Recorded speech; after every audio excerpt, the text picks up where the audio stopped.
Halo semuanya, balik lagi di channel ini gimana? Tempat kita bahas hal-hal penting yang kadang orang nggak sempat jelasin. Pernah nggak sih kamu mikir siapa sih yang bener-bener ngatur uang negara? Rasanya kompleks banget ya. Kok bisa ya pemerintah punya duit buat bangun jalan tol yang keren itu? Buat kasih gaji jutaan PNS di seluruh Indonesia? Sampai bisa kasih subsidi BBM yang kita nikmatin setiap hari. Tapi di sisi lain, sering juga kita dengar berita yang bikin kening berkerut, katanya negara lagi defisit anggaran, atau bahkan punya utang yang jumlahnya triliunan. Bingung kan? Nah, hari ini kita nggak akan cuman garuk-garuk kepala. Kita bakal bongkar bearing-bearing dari A sampai Z. Siapa sebenarnya yang memegang kendali atas pundi-pundi negara? Dari mana uang sebanyak itu datangnya? Dan yang paling penting, kemana aja perginya? Siap, yuk kita mulai. Pertama, kita bahas dulu pertanyaan paling mendasar.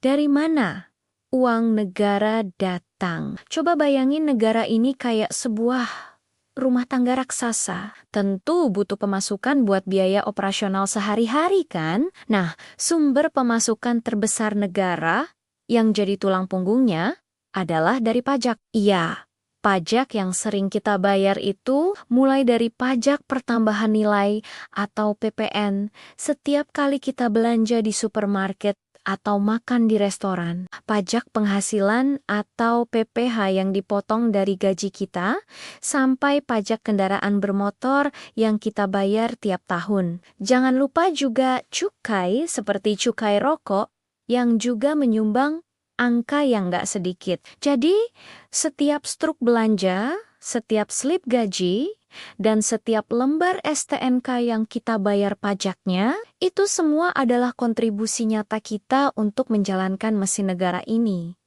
Tapi, pemasukan negara nggak cuma dari pajak aja loh. Ada juga yang namanya penerimaan negara bukan pajak, atau PNBP. Ini sumbernya macam-macam. Salah satu yang terbesar adalah keuntungan dari badan usaha milik negara atau BUMN.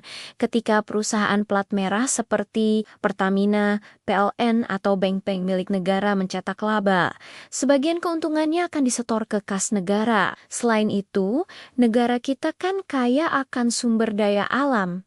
Nah, hasil dari penjualan minyak, gas, batu bara, dan hasil tambang lainnya juga jadi sumber pendapatan yang signifikan. Terakhir, ada juga pemasukan dari retribusi, seperti biaya pengurusan paspor, SIM, atau pungutan resmi lainnya.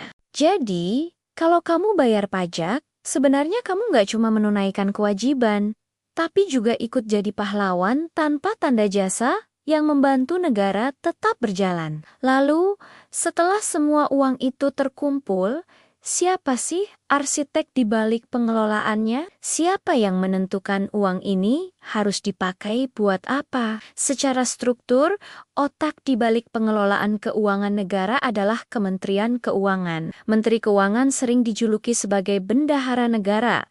Dialah yang bertanggung jawab atas kesehatan fiskal Indonesia. Tugasnya berat banget, mulai dari merencanakan pendapatan sampai mengatur pengeluaran, tapi penting buat dicatat, Menteri Keuangan nggak bisa memutuskan semuanya sendirian. Dia nggak bisa seenaknya bilang, oke, tahun ini kita bangun 100 istana baru. Kenapa?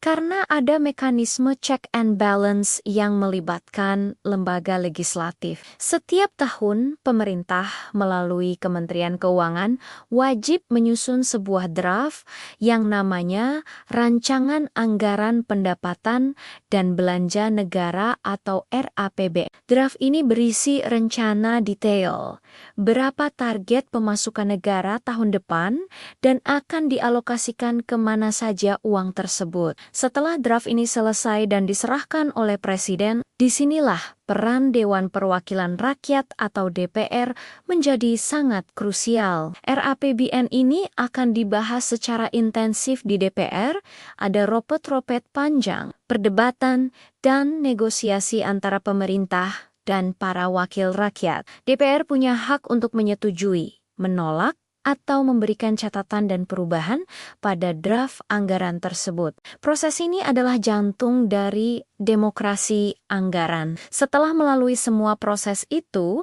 dan akhirnya disetujui oleh DPR, RAPBN resmi berubah status menjadi APBN, Anggaran Pendapatan dan Belanja Negara. APBN inilah yang menjadi kitab suci keuangan negara selama 1 tahun ke depan. Nah, setelah APBN disetujui, proses selanjutnya adalah eksekusi.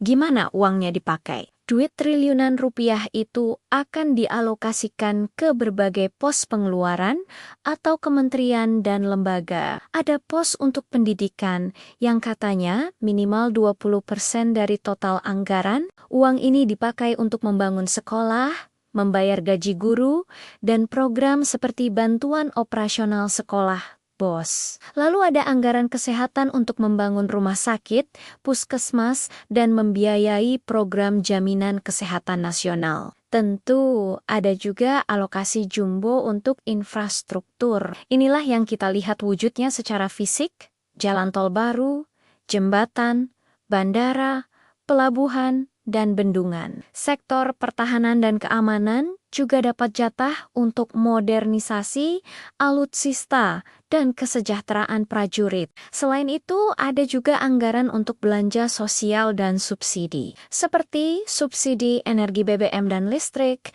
subsidi pupuk untuk petani, serta program bantuan langsung tunai untuk masyarakat kurang mampu. Tapi, nggak semua uang itu bisa langsung dicairkan dan dipakai begitu saja. Setiap kementerian dan lembaga punya pagu anggaran atau batas maksimal yang boleh mereka belanjakan. Proses pencairannya pun harus mengikuti aturan yang ketat dan prosedur yang berlapis untuk memastikan penggunaannya tepat sasaran. Jika dikelola dengan baik dan efisien, APBN bisa menjadi mesin penggerak yang luar biasa untuk mendorong pertumbuhan ekonomi, mengurangi kemiskinan, dan pada akhirnya membuat hidup seluruh rakyat Indonesia menjadi lebih sejahtera. Tapi ya, kita semua tahu, dalam praktiknya, ngatur uang negara itu nggak segampang teori di buku. Ini adalah sebuah proses yang sangat kompleks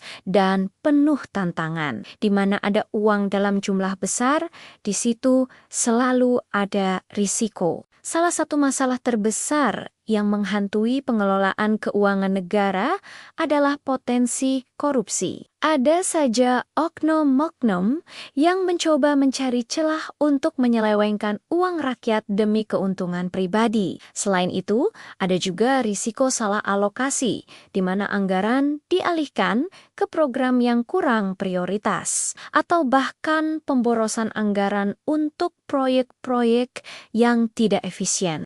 Karena itulah, peran pengawasan menjadi sangat vital untuk memastikan uang rakyat tidak disalahgunakan. Negara punya beberapa lembaga pengawas. Yang utama adalah Badan Pemeriksa Keuangan atau BPK. Tugas BPK adalah mengaudit atau memeriksa laporan keuangan semua lembaga pemerintah, dari pusat sampai daerah, untuk memastikan semuanya sesuai aturan. Hasil pemeriksaan BPK ini akan dilaporkan ke DPR. Selain itu, tentu kita punya Komisi Pemberantasan Korupsi atau KPK yang bertugas menindak kasus-kasus korupsi yang merugikan keuangan negara. Pengawasan ini adalah benteng pertahanan terakhir untuk menjaga amanah uang rakyat. Jadi, sekarang kamu tahu kan, siapa yang benar-benar ngatur uang negara? Jawabannya ternyata enggak sesederhana menunjuk satu orang atau satu lembaga. Ini adalah sebuah orkestra besar. Intinya, duit itu datang dari kita semua rakyat lewat pajak dan pendapatan lainnya. Kemudian diatur bersama-sama antara pemerintah sebagai eksekutor dan DPR sebagai wakil rakyat yang memberikan persetujuan dan melakukan pengawasan. Prosesnya panjang, rumit, dan melibatkan banyak pihak. Lalu, apa tugas kita sebagai warga negara? Tugas kita adalah ikut mengawasi. Caranya, dengan menjadi warga yang terinformasi. Pahami kemana uang pajak kita dipakai, kritisi kebijakan anggaran yang dirasa kurang tepat, dan dukung lembaga-lembaga pengawas agar bisa bekerja maksimal. Semakin banyak dari kita yang peduli dan melek soal keuangan negara, semakin besar pula tekanan bagi pemerintah untuk bekerja secara transparan, akuntabel, dan efisien. Dengan begitu, kita bisa berharap negara ini bisa makin maju dan sejahtera. Kalau kamu suka bahasan kayak gini dan merasa dapat pencerahan baru, jangan lupa tinggalkan jejak dengan klik tombol like, tulis pendapat kamu di kolom komen. Dan yang paling penting, subscribe channel ini gimana? Biar kita bisa terus belajar bareng dan makin banyak yang melek ekonomi. Terima kasih sudah nonton. Sampai jumpa di video berikutnya.